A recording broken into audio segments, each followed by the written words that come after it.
Bapak, Ibu, dan Saudara yang terkasih, kemarin kita memperingati kematian Tuhan Yesus pada saat Jumat Agung, seperti apa yang telah dipersembahkan pujian pada sore hari ini. Dan saat ini kita memperingati Sabtu Sunyi, dan bacaan untuk perenungan pada sore hari ini terambil dari Matius 27 ayat 56 sampai 66 akan saya bacakan. Yesus dikuburkan. Menjelang malam, datanglah seorang kaya, orang Arimatea, yang bernama Yusuf, dan yang telah menjadi murid Yesus juga. Ia pergi menghadap Pilatus dan meminta mayat Yesus, supaya Pilatus memerintahkan untuk menyerahkannya kepadanya. Dan Yusuf pun mengambil mayat itu dan mengafaninya dengan kain lenan yang putih bersih. Lalu membaringkannya di dalam kuburnya yang baru, yang digalinya di dalam bukit batu, dan sesudah menggulingkan sebuah batu besar ke pintu kubur itu, pergilah ia. Tetapi Maria Magdalena dan Maria yang lain tinggal di situ, duduk di depan kubur itu. Keesokan harinya, yaitu sesudah hari persiapan, datanglah imam-imam, kepala dan orang-orang Farisi bersama-sama menghadap Pilatus. Dan mereka berkata, "Tuan, kami ingat bahwa si penyesat itu sewaktu hidupnya berkata, 'Sesudah 3 hari aku akan bangkit.' Karena itu, perintahkanlah untuk menjaga kubur itu sampai hari yang ketiga. Jikalau tidak, murid-muridnya mungkin datang untuk mencuri dia, lalu mengatakan kepada rakyat, 'Ia telah bangkit di antara orang mati,' sehingga penyesatan yang terakhir akan lebih buruk akibatnya daripada yang pertama." Kata Pilatus kepada mereka, "Ini penjaga-penjaga bagimu. Pergi dan jagalah kubur itu sebaik-baiknya." Maka pergilah mereka, dan dengan bantuan penjaga-penjaga itu, mereka memeterai kubur itu dan menjaganya. Demikianlah Injil Yesus Kristus. Yang berbahagia ialah mereka yang mendengarkan firman Tuhan dan yang memeliharanya. Bapak, Ibu, dan Saudara yang terkasih, selamat sore. Shalom. Sore hari ini merupakan ibadah Sabtu Sunyi. Sabtu Sunyi adalah satu hari setelah kematian Tuhan Yesus yang disalibkan. Dan peristiwa itu sudah kita peringati kemarin, dan Sabtu Sunyi juga merupakan satu hari sebelum kebangkitan Tuhan Yesus, atau kita peringati sebagai Minggu Paskah. Dan tema renungan pada sore hari ini, pada Sabtu Sunyi ini, yaitu bertahan dan berjuang melewati sunyi. Sunyi, sebuah kata yang sering kita identikan dengan kata sepi. Padahal kedua kata ini berbeda arti. Arti sunyi menyatakan suatu kondisi yang sedang kita rasakan terhadap suatu suasana. Merasa kesepian atau kita dalam kondisi kesepian artinya kita berada dalam kondisi seorang diri, di mana kita membutuhkan seorang teman atau kehadiran orang lain. Nah, itu yang dikatakan atau diartikan sebagai sepi. Sedangkan sunyi itu berasal dari kita sendiri. Kita sendiri yang fokus untuk berusaha dalam titik di mana kita merasakan keheningan, di mana kita di titik kita bisa berjumpa dengan Tuhan. Itu diartikan sebagai sebuah keheningan atau kesunyian atau sunyi. Sepi itu disebabkan dari faktor eksternal, karena kita membutuhkan orang lain di mana kita dalam kondisi suasana kesendirian. Tetapi sunyi disebabkan oleh faktor internal, di mana suasana sunyi ini walaupun di tengah hiruk pikuk keramaian, kita bisa masuk dalam suasana hening ini karena pikiran kita bisa fokus pada satu titik. Kalau kita ingin berjumpa dalam rahmat Tuhan, maka kita pada fase titik kita mengalami keheningan. Misalnya Bapak, Ibu, dan Saudara, kita dalam kemasyarakatan tetangga kita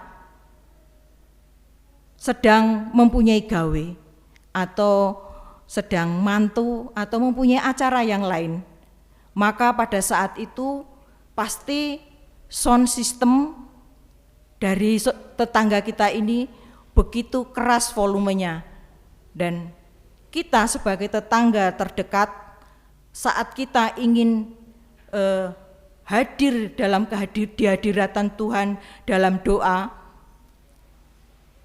kita membutuhkan, maka kita pada saat itu kita bisa dalam suasana hening, masuk suasana hening atau sunyi, karena kita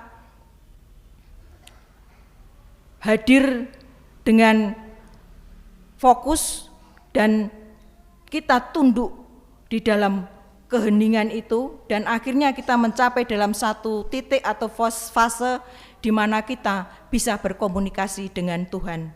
Nah, dan kita bisa hadir dalam hadirat Tuhan. Kesunyian ini seperti yang kita alami apabila kita ingin menghadir dalam kehadirat Tuhan ini, juga dialami oleh Maria Magdalena dan Maria yang lainnya, yaitu pada saat mereka menunggu duduk di depan kubur Yesus, di mana saat itu mereka dalam kondisi hiruk pikuk dan hiruk pikuk pikiran dan kegalauan pikiran mereka. Mereka dalam kondisi keadaan yang tidak baik-baik saja. Mereka merasakan sunyi dan menunggu di depan kubur Yesus. Pada Matius 27 ayat 57 sampai 66 dikisahkan, setelah Tuhan Yesus mati di kayu salib menjelang malam, datanglah seorang kaya dari Arimatea yang bernama Yusuf, dan Yusuf ini juga telah menjadi murid Yesus. Ia datang kepada Pilatus dan meminta mayat Yesus untuk dimakamkan dan dikuburkan di dalam pekuburan miliknya. Bapak, Ibu, dan Saudara yang terkasih, Yusuf, seorang dari Arimatea ini, siapakah dia? Di dalam Alkitab tidak terlalu banyak informasi yang kita dapatkan. Tetapi nama Yusuf dari Arimatea ini diabadikan karena kebaikan dan kemurahan hatinya. Dan setelah Yesus dikuburkan dan ditutup makamnya, diterangkan di situ bahwa Maria Magdalena dan Maria yang lainnya kemudian tinggal di situ, duduk di depan kubur itu. Mereka menunggu di situ.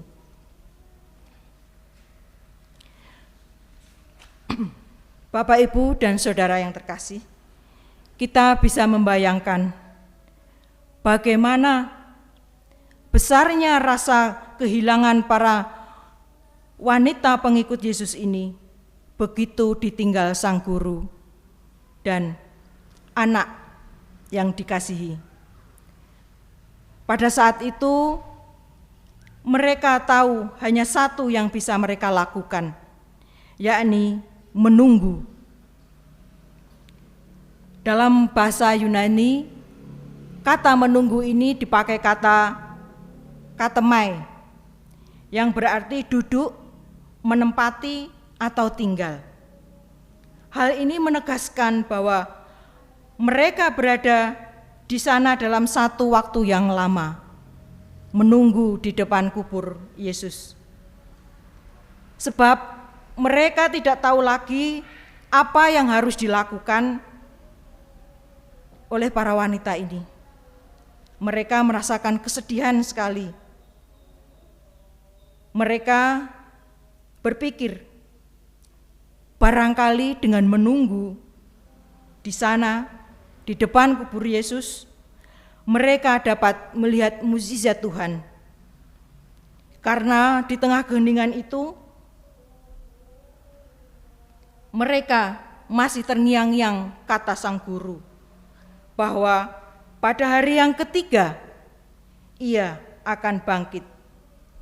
Oleh karena itu, dari keheningan yang dihayati para murid Yesus ini, tersimpan harap bahwa guru yang dicintainya akan kembali mereka jumpai. Bapak, Ibu, saudara yang terkasih, menunggu merupakan kata kerja yang pasif, yang kerap kali enggan kita lakukan. Kenapa? Karena menunggu adalah hal yang membosankan. Arti menunggu menurut KBBI, tinggal beberapa saat di suatu tempat dan mengharap sesuatu akan terjadi.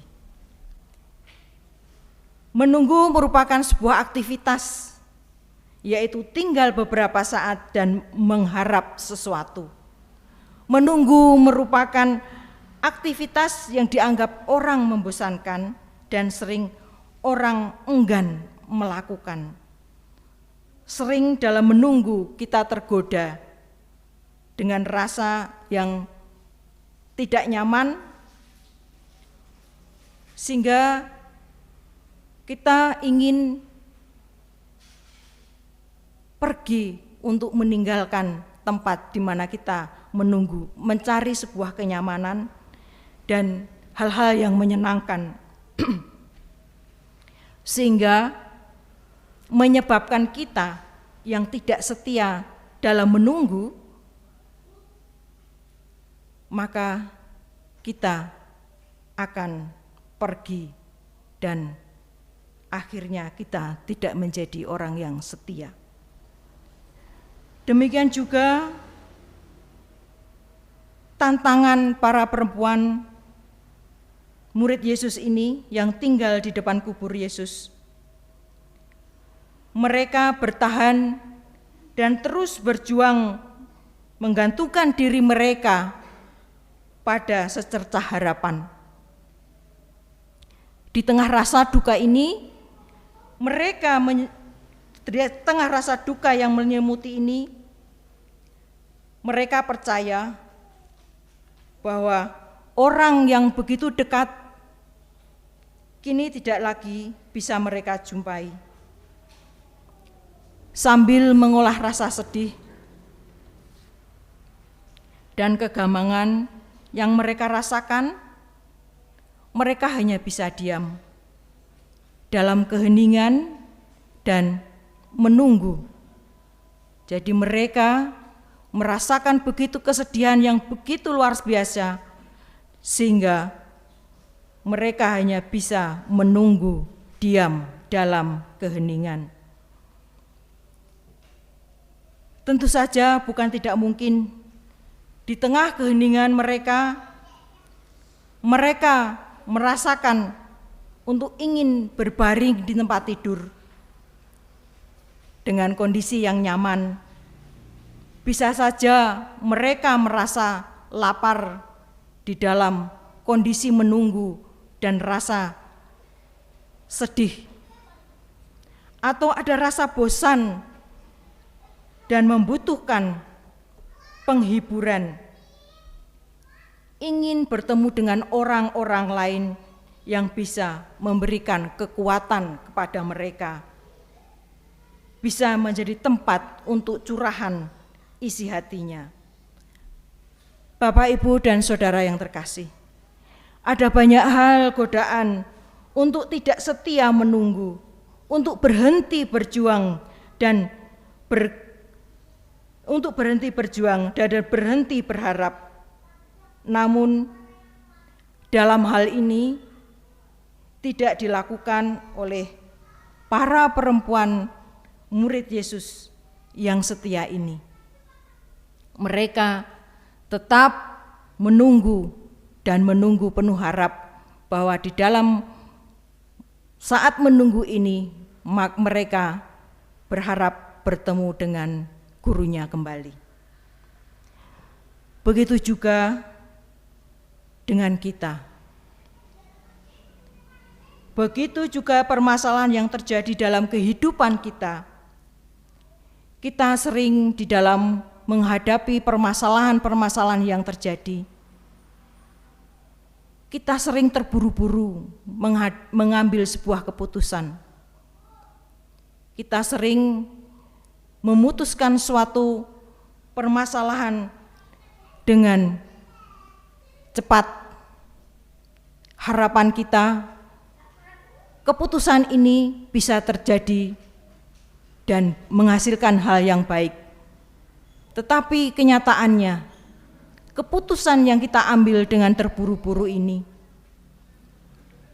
menjadikan keputusan yang salah, bahkan bukan menjadikan kita bertumbuh di dalam iman kita, tetapi permasalahan ini tetap ada dan tetap menunggu untuk ada penyelesaian. Bapak, Ibu, dan Saudara yang terkasih, inilah pentingnya di mana kita menunggu di mana Tuhan memberikan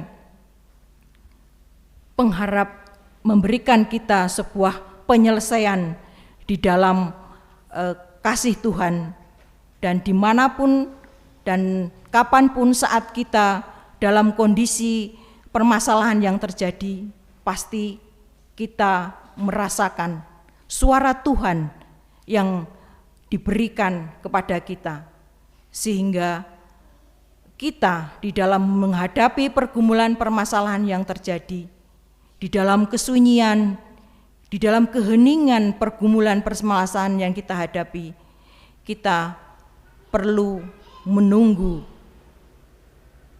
apa yang Tuhan katakan kepada kita, sehingga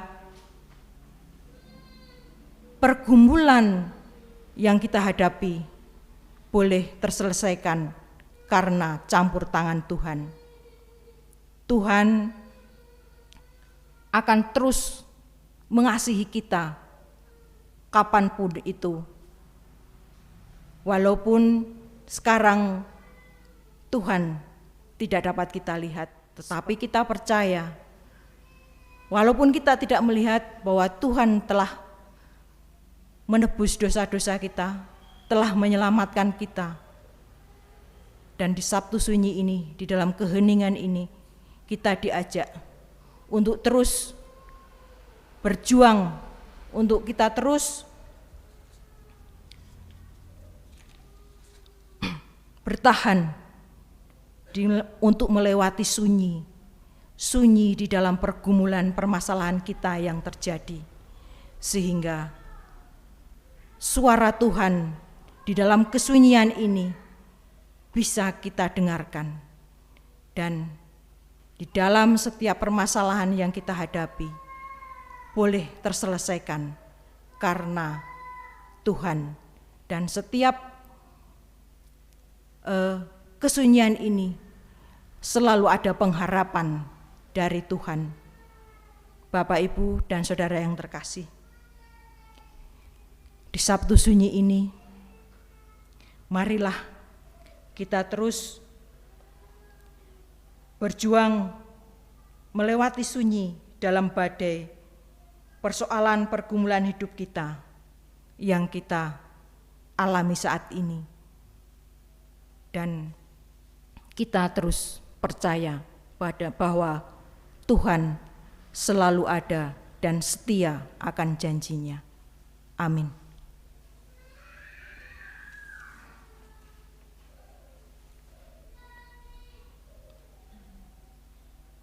Saat hening,